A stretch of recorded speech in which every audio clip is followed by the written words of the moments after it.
video rambling about one of my favorite things on this earth, and that is hunterxhunter, or hunter for some of y'all.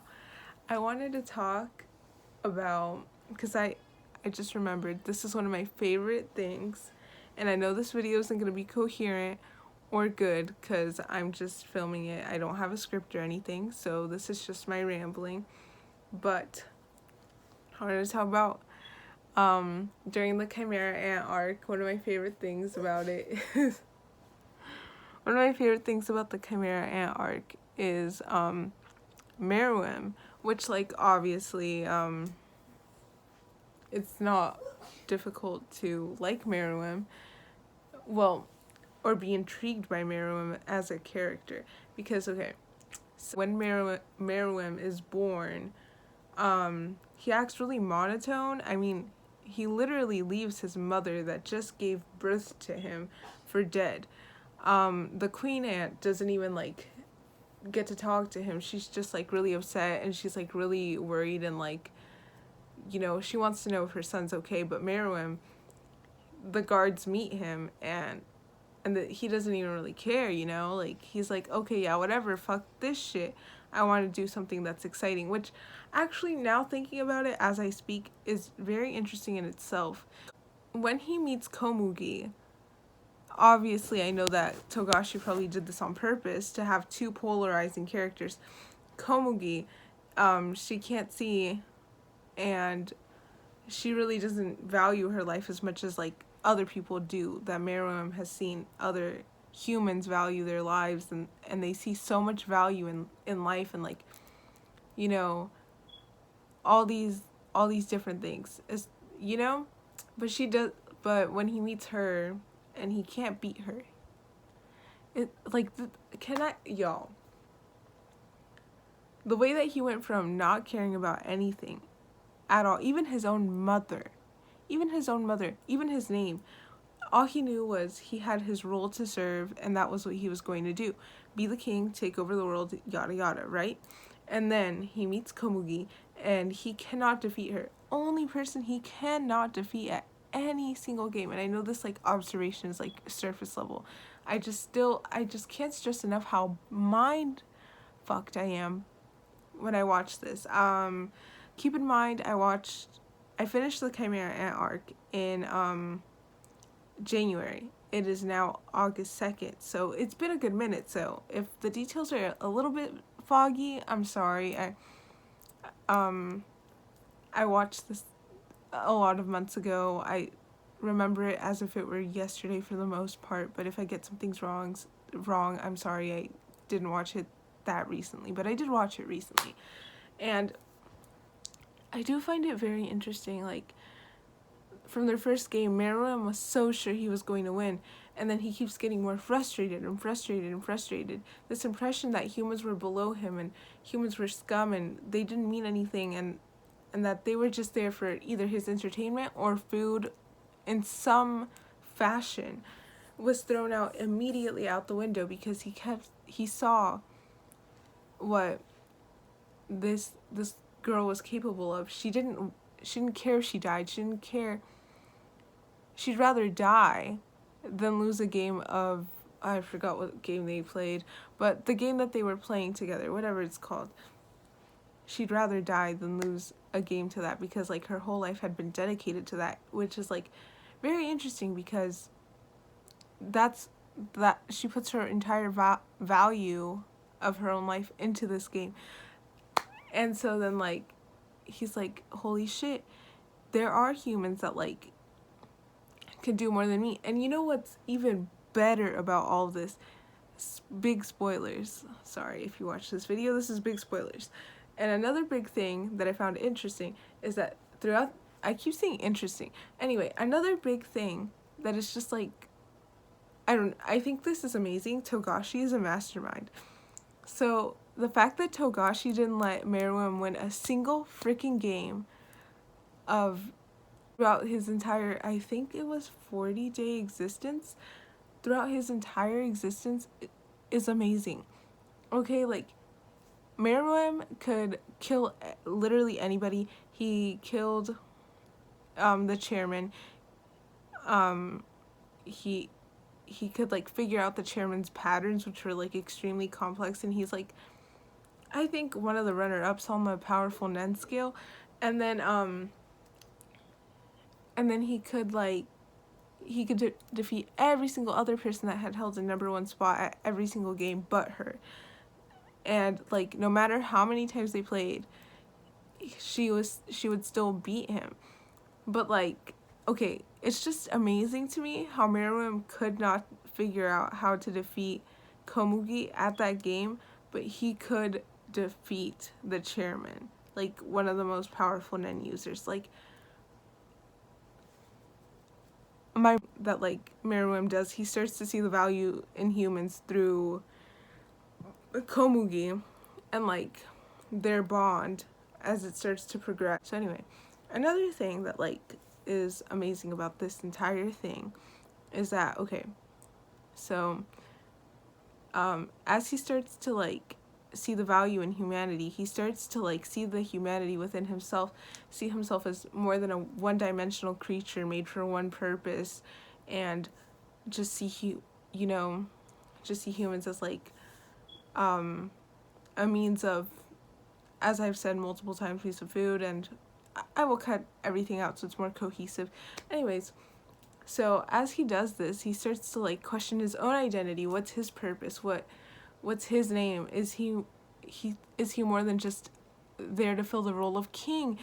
Who is he? Who is he? He doesn't even know his name. Throughout this entire time, meruem does not even know his own name. And it starts to like take a toll on him because all the royal guards have names. All of them have names, and all of them have their own individual identities wrapped up in, well, of course, like protecting meruem and like furthering their aunt's agenda, but like they're still their own people and they still have their own names. There's not just like royal guards, you know. But with meruem, he's just known as the king. He doesn't have a separate identity. His whole entire identity is just being the king and making more ants and furthering, the claim that the ants have in the world. So it's very interesting when he talks to Poof and he asks Poof and all the guards, like, what is my name? And none of them know. He never had a name christened on him. They all just call him king or lord or your majesty. And it doesn't help with his identity crisis. Who is he?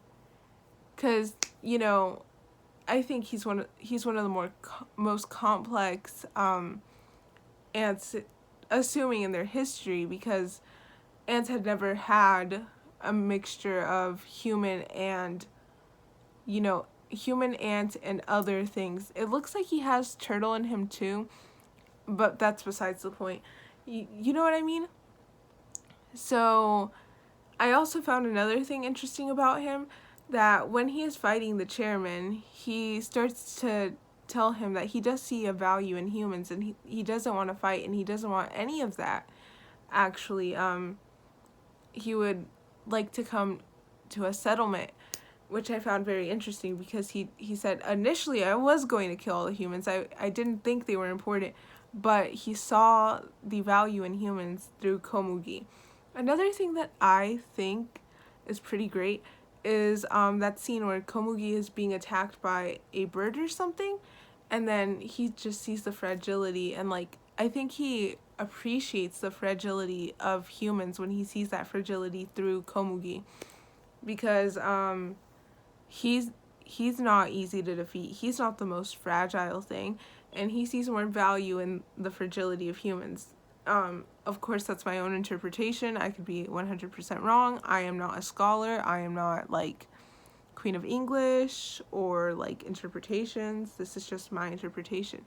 And so, and my favorite part of like meruem's character is that at the end of his life, he had accepted he was going to die, and like after going through this entire identity crisis throughout the span of time, I found it interesting. Oh, I keep saying that. Okay, well, he had this entire identity crisis, and I thought it was amazing that he just it was just so adorable how he was so focused, and I think that he truly loved komugi because I remember that like he had forgotten some things from when the explosion of poison happened and all that other stuff, and then poof, and the other guy, I'm gonna insert his name here, I'm sorry, I forgot his name. I think they feed themselves to the king, well, meruem, in order to save him. And it's just, he said he forgot something. He forgot something, and it was like racking his mind and driving him insane, right? He couldn't remember what it was that he had forgotten. And Poof was so adamant on not telling him what it was that he had forgotten because he didn't want him to remember Komugi, because Komugi gave him his humanity in a way. You know what I'm saying? Komugi kind of gave him his humanity. This part of him to like, it gave him his humanity. It allowed him to feel for humans, have more of an identity outside of just filling this role of being a king. And so, or like populating more ants and stuff like that. She gave him this entire identity of his human side. Because remember, the queen just ate and ate and ate and ate all these humans. And so he was at a large percentage a human and an ant morph, you know. Poof wants him to fulfill this role of king, and then meruem, that like who he really is, not just the king, who he is, meruem, he feels, he longs for her. He has this sense of feeling even when he forgets everything. He just knows that that's what he's missing. And when he finally finds out that's she's the first person and only she's the only person that he wants to see, and it's just very heartwarming to see the relationship and dynamic between those two. Even though we did get a really good look, we never got to see the full scope of it because there was never an opportunity, because he died before there could be. They both died before there could be an opportunity for them to get a greater grasp at their relationship. It's a beautiful and wholesome love story. To see two people of like these backgrounds where their identity is tied to, you know what, y'all? I just figured it out. The thing that like bonds them together, that brings both of these characters together, that meshes them beautifully, is the fact that both of them have this one big thing that they tie their soul that has tied into their soul identity. Komugi has the board game that I forgot the name of. I will obviously insert it here. And then meruem has his role to fulfill as king of the ants, of the chimera ants. And so they're both tied up in these things, and then they both show each other these like new perspectives and new things that they never would have really known if it hadn't been for them meeting each other. And another like, I guess, paradox between them is that like meruem is this like big, strong chimera ant, literally could kill anybody at any time, powerful king, you know, whatever. And then Komugi is this like really weak, blind girl with like a runny nose all the time and like a really soft-spoken voice.